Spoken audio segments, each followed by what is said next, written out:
دوستو flying T V میں خوش آمدید۔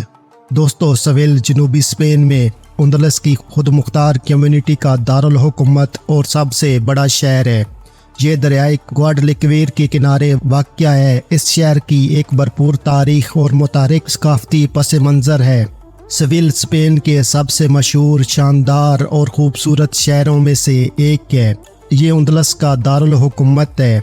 یہ اسپین کا چوتھا سب سے بڑا شہر ہے۔ اس شہر کی تاریخ 2000 سال زیادہ پرانی ہے۔ یہ شہر اپنے مشہور مقامات کے لیے جانا جاتا ہے۔ اس سویل میں شدید ترین گرمیاں پائی جاتی ہیں۔ سویل یونیورسٹی دنیا کی قدیم ترین یونیورسٹیوں میں سے ایک ہے۔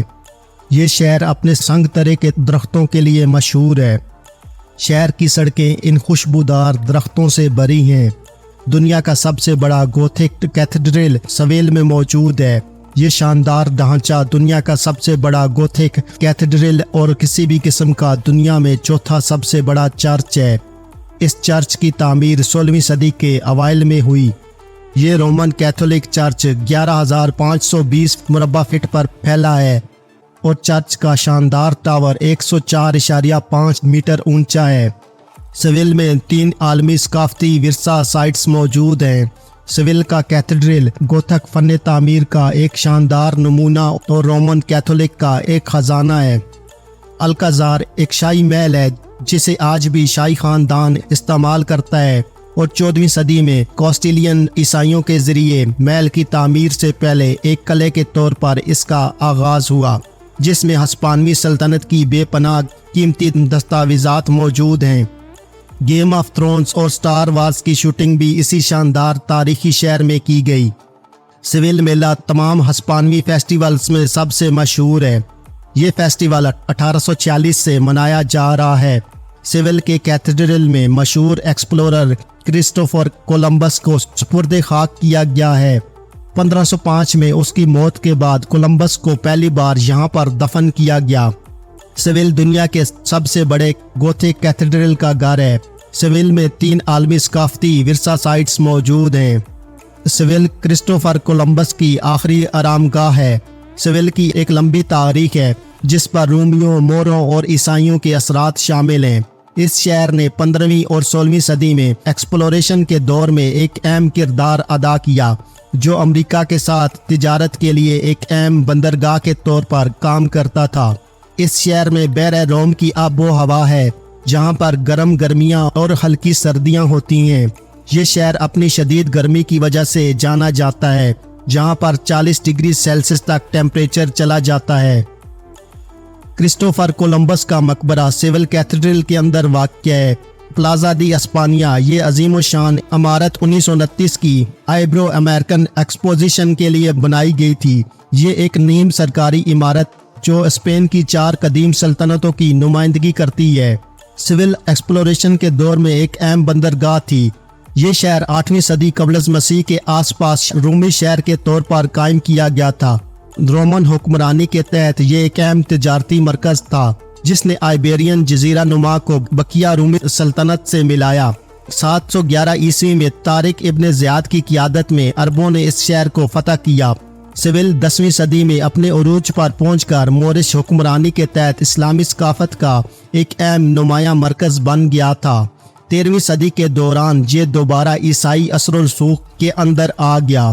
کرسٹوفر کولمبس کے سفر کے بعد یہ امریکہ کے ساتھ تجارت کا ایک اہم مرکز بن گیا۔ شہر کی بندرگاہ نے نئی دنیا سے سونے اور چاندی سمیت سامان کی نقل و حمل میں اہم کردار ادا کیا۔ باروک اور نشاء ثانیہ کے ادوار کے دوران شہر میں اہم تعمیراتی تبدیلیاں ہوئیں۔ سویل کیتھیڈرل اور رائل الکازار جیسی مشہور ڈھانچوں کی تعمیر اس وقت کے دوران ہوئی۔ 19ویں صدی کے دوران کئی سماجی اور معاشی چیلنجوں کا اسے سامنا کرنا پڑا، بشمول وبائی امراض اور سیاسی استحکام کا۔ 20ویں صدی میں سویل نے شہری ترقی کی۔ میڈرڈ، بارسلونا اور ویلنسیا کے بعد سویل اسپین کا چوتھا سب سے زیادہ آبادی والا شہر ہے، جہاں تقریباً 7 لاکھ افراد اس شہر میں آباد ہیں۔ سویل کی بنیاد خود ہرکولیس نے رکھی تھی، دوسری طرف آثار قدیمہ کے شواہد سے پتہ چلتا ہے کہ سویل کی ابتدا کانسی کے دور کی ابتدائی بستی کے طور پر ہوئی۔ اس تمام عرصے کے دوران سویل ایک آئیبیرین قصبہ اور رومن انتظامی مرکز تھا۔ اس سے پہلے کہ یہ گوتھک حکمرانی اور پھر مسلمان حکمرانی کے تحت آیا، بالآخر اسے 1248 کے تحت عیسائی بادشاہت کے اندر لے لیا گیا۔ سویل ایک وقت اسپین کا سب سے امیر شہر ہوا کرتا تھا۔ سویل میں دنیا کے کسی بھی شہر سے زیادہ سنگترے کے درخت ہیں۔ تقریباً 25,000 سے زائد درخت شہر میں موجود ہیں۔ 16ویں اور 17ویں صدی کے دوران سویل کئی ممتاز اسپانوی مصوروں کا جائے پیدائش بھی تھا۔ یہ 8ویں صدی قبل از مسیح کا شہر ہے۔ اسے اصل میں ہسپال کہا جاتا تھا اور اس میں مقامی آئیبیرین لوگ آباد تھے۔ جولیس سیزر کی طرف سے رومن کالونی قرار دیے جانے کے بعد اس کا نام لاطینی زبان میں اسپالس رکھ دیا گیا اور یہ ایک بہت بڑی صنعتی مرکز کے طور پر تیار ہونا شروع ہوا۔ اس کے بعد قرون وسطیٰ میں اس خطے پر گوتھ اور عیسائیوں کی حکومت رہی، یہاں تک کہ اسے 711 میں شمالی افریقہ اور مشرق وسطیٰ کے بربر اور عربوں نے اندلس پر قبضے کے دوران اسے اپنے زیر کنٹرول کر لیا۔ سویل اندلس کی اسلامی سلطنت کا پہلا دارالحکومت تھا۔ بعد میں قرطبہ کی خلافت کے ایک حصے کے طور پر سویل نے اسلام کی توسیع کے ساتھ اقتصادی اور ثقافتی ترقی بھی کی۔ اس وقت کے دوران یہاں کے فن تعمیر میں تبدیلی آئی اور بحیرہ روم کے ارد گرد مسلم اور عیسائی زمینوں کے درمیان سائنسی تبادلے اور تعاون میں بھی اضافہ ہوا۔ اس دوران سویل میں کئی عظیم و شان مساجد اور مدرسے تعمیر کیے گئے، لیکن بعد میں آپس کے اختلافات اور لڑائیوں کی وجہ سے یہ شہر مسلم دور کے زوال کا باعث بنا اور سویل کو 1248 میں عیسائیوں نے دوبارہ حاصل کر لیا۔ مسلمانوں کے اثرات اس شہر کی فن تعمیر اور رسم و رواج میں اب بھی موجود ہیں، جبکہ کئی مساجد کو گرجا گھروں میں تبدیل کر دیا گیا ہے۔ دوستو، آج کی میری یہ ویڈیو اسپین کے شہر سویل کے بارے میں تھی۔ امید ہے کہ آپ کو یہ ویڈیو پسند آئی ہوگی۔ اس ویڈیو کو اپنے دوستوں کے ساتھ فیس بک، ٹویٹر اور واٹس ایپ پر شیئر کرنے کے علاوہ چینل پر نئے آنے والے سبھی دوستوں سے گزارش ہے کہ وہ یوٹیوب پر ہمارے چینل فلائنگ ٹی وی کو سبسکرائب کر لیں اور ساتھ دیا گیا گھنٹی کا بٹن دبا دیں تاکہ آپ کو ہماری آنے والی تمام ویڈیوز کے نوٹیفیکیشن ملتے رہیں۔ شکریہ۔